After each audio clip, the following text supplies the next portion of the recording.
going to take a break.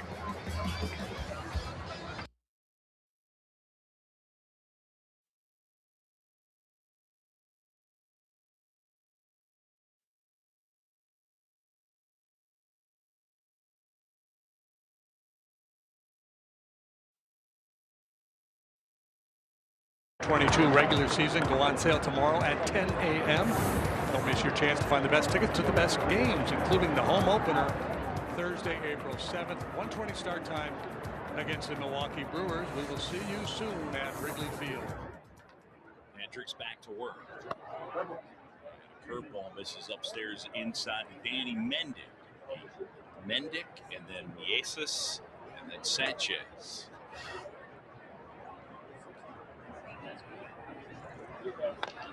Going to get a look today at last year's first round pick, Jordan Wicks, the lefty, with a good changeup. Should go a couple innings today. That'll be fun. Spring training and baseball back here in Arizona.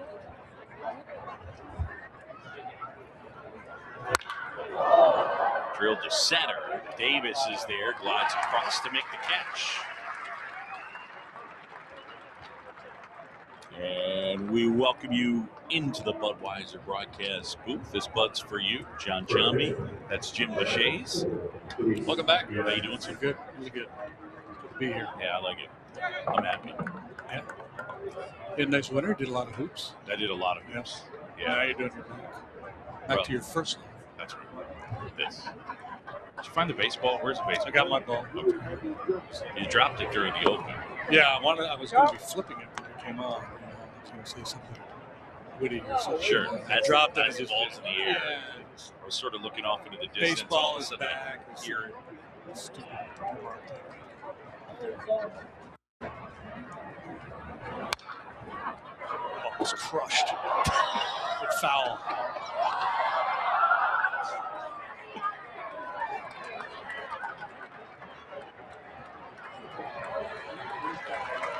It's exciting for these kids, right? A lot of these guys in a normal spring might not even get a spring training at bat in the big field. Here they are in front of a packed house, get an opportunity to play. This kid, Luis Mieses, is a first baseman. You look at first base, obviously it'll be Jose Abreu. One of the things for the White Sox, Jose Abreu's a free agent at the end of the year. See what happens. Good crowd. Looking crowd. A lot of green from St. Patty's there. That one just missed. Is this kid on the cusp? No. He's not on the cusp. No, he was A in high A last year, so I don't think that he's an alternative for them in the immediate future. Like he broke his bat, and that one flared out into right, and between Vargas and Deweese, a base hit.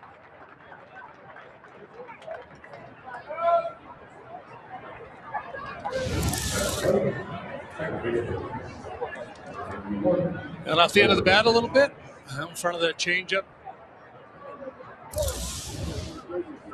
With 8 inches there, but he got himself a knock.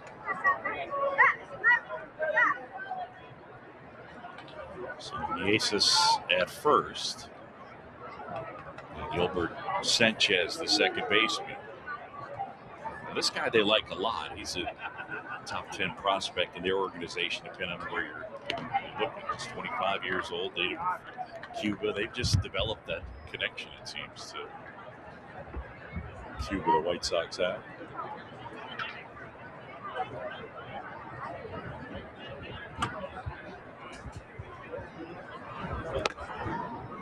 There's a strike from Kyle Hendricks. Hoping to get an inning plus something, but he's been efficient so far. So we'll see if maybe he can get through two. Yeah, there's somebody throwing in the Cubs bullpen with no real urgency. A lot of times that'll be a conversation in the dugout. come in, here's the plan. We want to give you an inning. We want to get you back out there just to get used to coming in, sitting down, then going back out. But maybe we'll only give you a hitter or two after that. But perhaps Kyle said, you know what, let me try to finish the inning. I'm working on something. I want to get locked in on this fastball location. Wasn't happy with it in the first. In the air out towards right center. And Davis can't get it. He'll take a hop and bounce onto the berm. It's an automatic double for Sanchez. As Mieses stops at third. And 2 aboard, 2 in scoring position. With 1 out. Ball really carries well here out in the desert. This is well struck, however, by Sanchez. Finished long through the ball. Davis, for a minute, like he had a beat on that one, just came up a little bit short. Sometimes for a veteran pitcher, these lineups where you don't know the guys can be really problematic because you have no idea. There's no scouting report that Hendricks is going to see on any of these guys. And not that he would pitch to a scouting report in this situation anyway.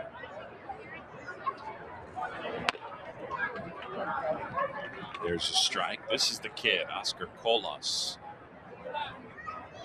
That they spent big money on in January, a $2.7 million signing bonus. He hasn't played organized ball in about 2 years.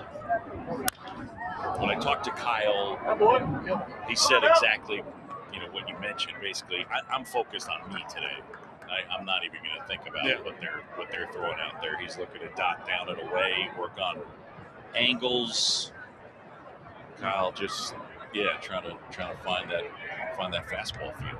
Years ago when I was playing, many years ago, the Astros and Nolan Ryan was working in spring. He threw like 22 consecutive curveballs. He was just working on his curveball, one after another.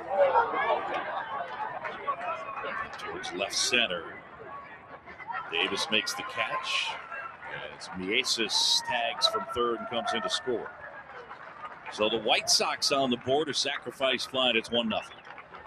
If you're playing baseball bingo at home and you had a square that said, when's the first time JD's going to mention that he was teammates with Nolan Ryan, you're a winner. Go ahead and cover that box with your coin. I don't think do you feel like you beat that one up? No, I don't think so. No. Did you do spring training both places? Did you do it in Florida and Arizona or only Florida? I went to camp 1 year with the A's. As a non-roster invite, did not make the ball club. Okay. Had to bring that up.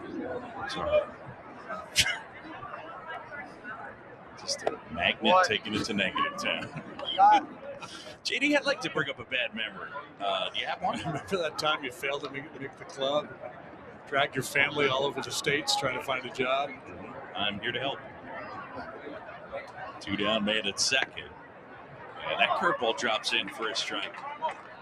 To Brian Ramos. Ramos starting at third base.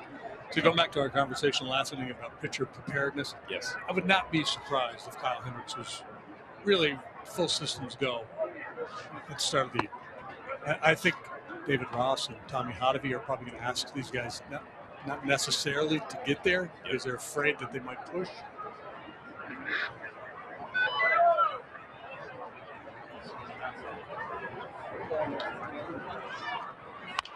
Get there. Popped up, right side. Young coming on, makes the call and the catch. And that's that. White Sox, they'll pick up a run and a sacrifice flies. We go to the bottom of the second on a gorgeous day here at Sloan Park in